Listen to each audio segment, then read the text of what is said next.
Well, welcome back.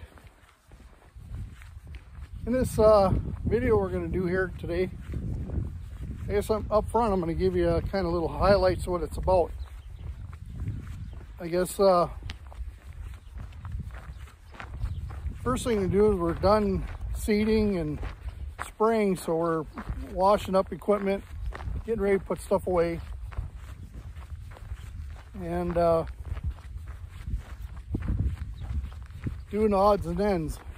Then we also had a New Holland, not sure if it's windy or you can hear, but New Holland T8 330 that we kept getting fan clutch air on.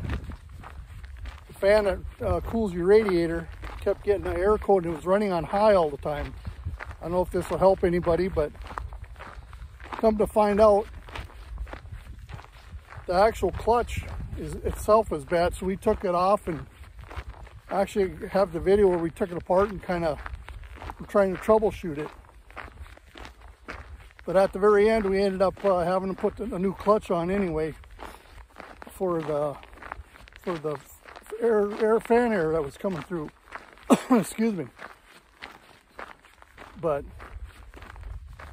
the actual clutch is about $1,600, so that's why we were trying to take it apart and try to at least fix it instead of spending that kind of money.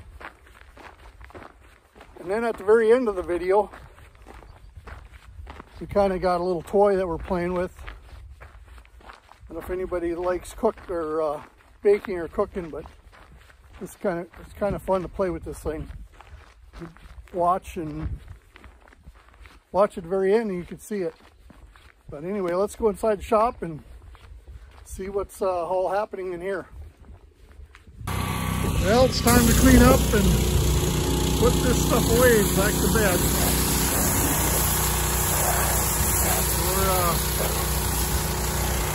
We foamed it down. Now we're just coming back and repressurizing it off. So, yeah, that foamer worked pretty good.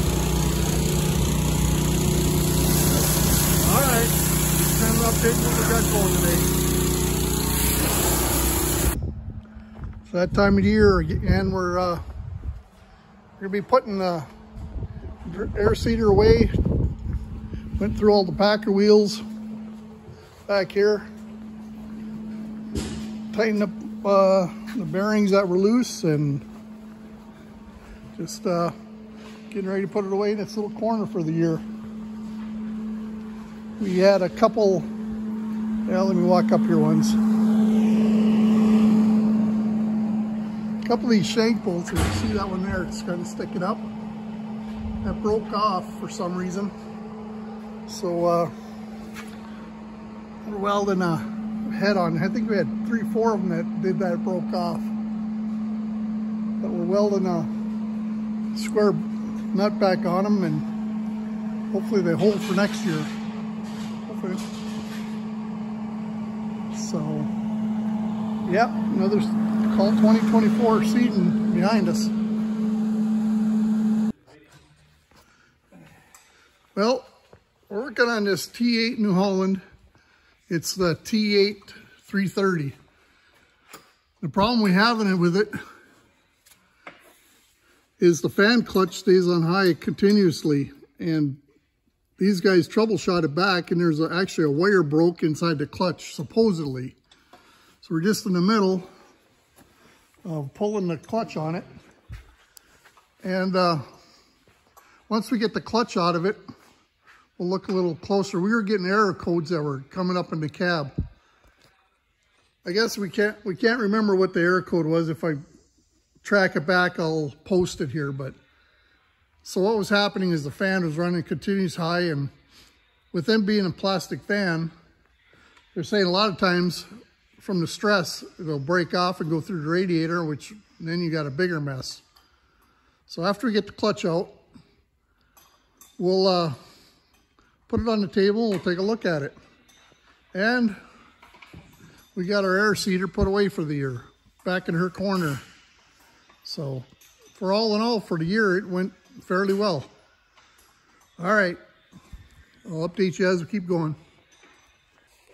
Well, it's out of the tractor, and we're going to pull it apart now to see if we can find the broken wire or what the actual issue is on the thing. But it was a bugger getting it out. But we got it out, and we'll tear it apart and we'll see what it looks like. Morning, everyone. Welcome back. Well, we got the clutch for the New Holland tractor, the T8 330, and we were getting air codes in there, and they were telling us it was the computer chip in the back. So we got the clutch, it showed up. They were back ordered, and we're gonna get it put in today and see if our air code goes away. The other one, we end up having to get a refund on it because they're going to rebuild it. So just a little update. What's kind of going on today? We're going to get a lot of rain and moving stuff out. I don't know if you can hear me, but keep you informed as you keep going through the day today. Whoop. We'll be putting the clutch back in that one for the fan. Okay.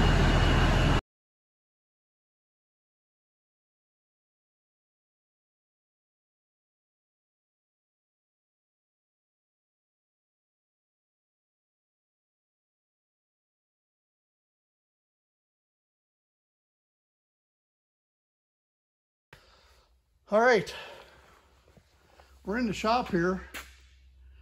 Like I said, at the end of the video, I was going to show you kind of something we bought just to play with. And I don't know if anybody else has done it, but this is actually what it is. It's actually a flour grinder. So what you do is we took wheat that we've cleaned, and you fill the hopper, and you actually make your own flour. So what we'll do is I'll set up this camera somehow, and I'll just run a batch through. Let's see if I got a bag here, whatever, to run it in. But we'll run a batch through, and if any of you guys are out there who are interested in some flour directly made from wheat instead of having sugar put in there and preservatives, get a hold of me and we can maybe get you some just to try it to cook with it. We made some bread, and yeah, the bread turned out great. But it was really fluffy and light, so it was a big difference in it. If people want to cook, make whatever, muffins, whatever you're going to make. But yeah, I'm one of those guys that always likes to play around with something. And let's grind some up here and see how it turns out. All right, well, let's give this a test run. So anyway, you start out with your wheat, which you cleaned it. And that's actually our seed wheat. It's not no chemicals, nothing on it. It's been cleaned, ready to go. Let me set you in here. See if I can get you squared away. Okay. See how that works. Let me get my safety glasses on. But anyway, the way this works, you fill the hopper up. Well, we're not going to make too much. So you fill the hopper up with your wheat. And I'm just going to walk around here a little bit. Oh boy. Okay. And this here knob, you can set it for how coarse, get out of here, fly. You set it for how coarse you want or how fine. We actually got it set up so it makes it real fine. So let's get our bag out here.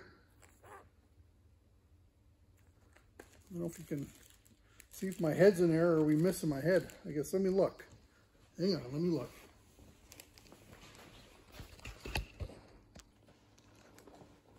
All right, we're back. Anyway, let's give this a run, see how she goes. So you turn it on. Oh boy.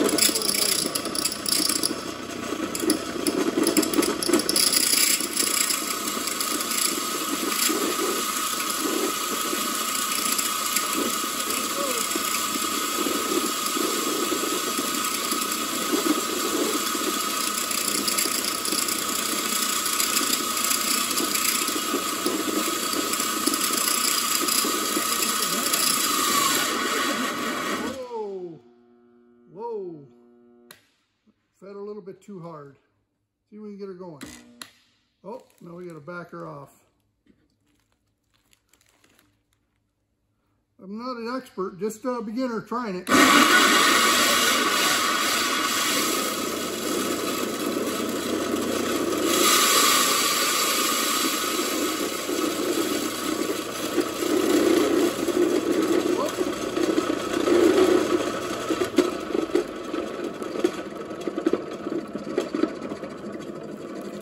I guess if you look at it,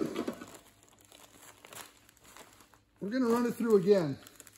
Let's fill this up. You can run it through as much as you want to see how fine or how grainy you want it. But anyway, let's dump her in again. Let's set it a little finer or tighter this time. Start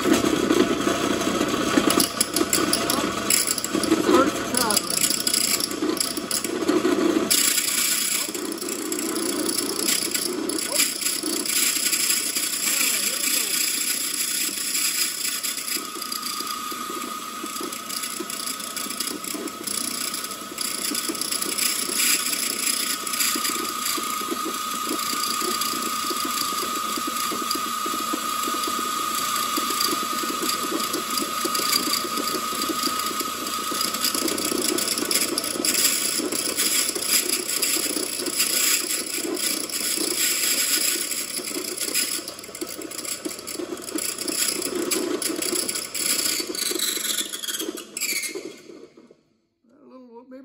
Too tight.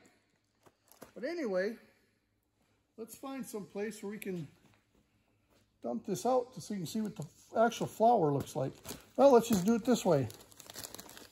Here, let me grab this camera again. Whoops, hope I'm not making nobody sick. But yeah, here's your flour. Like I said, there's no sugar, no nothing in it, it's just regular wheat flour there. And we cooked with it, and it turned out real good. It was so fluffy, and could make it different things with it. Anyway, here's a loaf of bread that my daughter-in-law made. And I tell you what, it was good. I ate a little bit too much, but it turned out very well. So anyway, if anybody's interested, track me down, or we'll see if we can make something work. But yeah, you can run it through again, and you can make it finer if you want. So I guess I'm out here. I'm one of those guys that's always playing with something. So all right, keep in touch.